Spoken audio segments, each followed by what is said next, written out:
the city map of Detroit. You see Highland Park and Hamtramck in the middle. We are over here. This is the university, the west side, the University Commons area. We're going to go to Grandmont Rosedale really quick.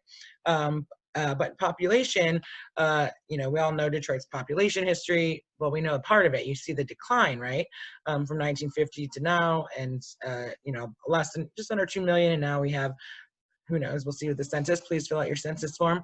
But under, you know, around 600-ish thousand. But we rarely see the part where you go from 465,000 to 1.6 million in just 20 years. And no city had grown that quickly in world history.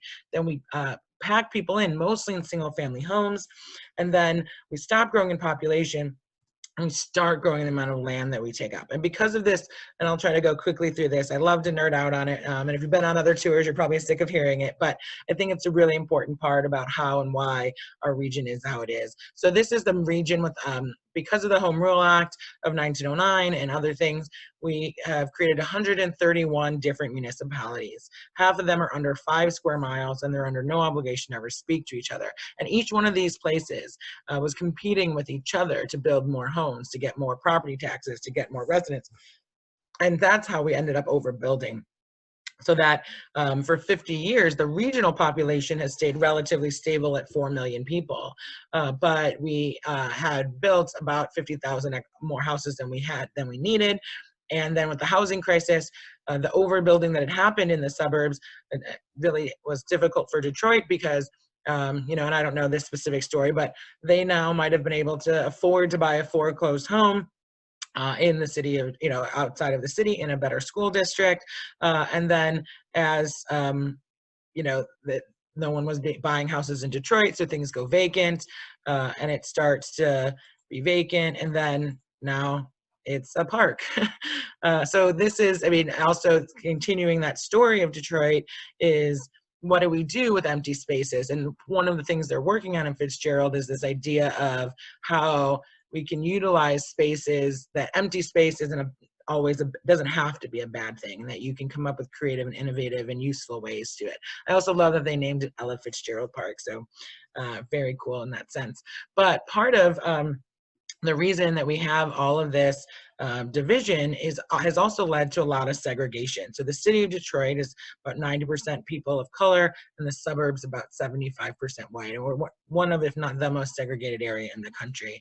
And we think of the North as like so much better than like the Southwest, but a lot of people don't realize that just a few blocks away from here, a developer in the 1940s, the developer wanted to build houses for white people, and the federal government told him that he was too close to a black neighborhood.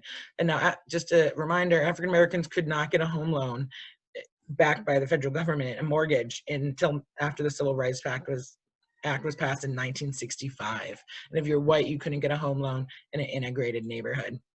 And so this developer wanted to get that loan, and so he built a wall. And the federal government said, okay, good enough for us, here's your money. So this is a historic photo of that wall, of 6-foot cinder block wall on Birwood Street. So it's frequently called the Birwood Wall. And that is here in the city of Detroit in the 1940s. And that wall is still here today.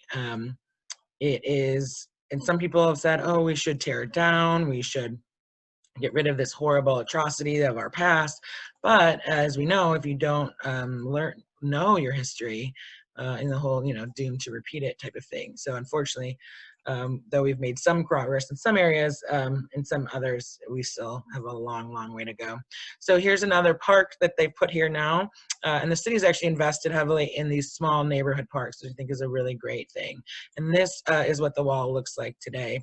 Artist Chaz Miller, who we'll talk a little bit about later, worked with children, and they have painted this murals and kind of reclaim and tell this, you know, tell the story of the wall and what was happening. So we actually worked with the federal government to get a national historical marker here, because there isn't, and it hasn't come yet. But it's really a lot of people who might even just live near here we've talked to on tours that didn't know what this wall was originally meant for.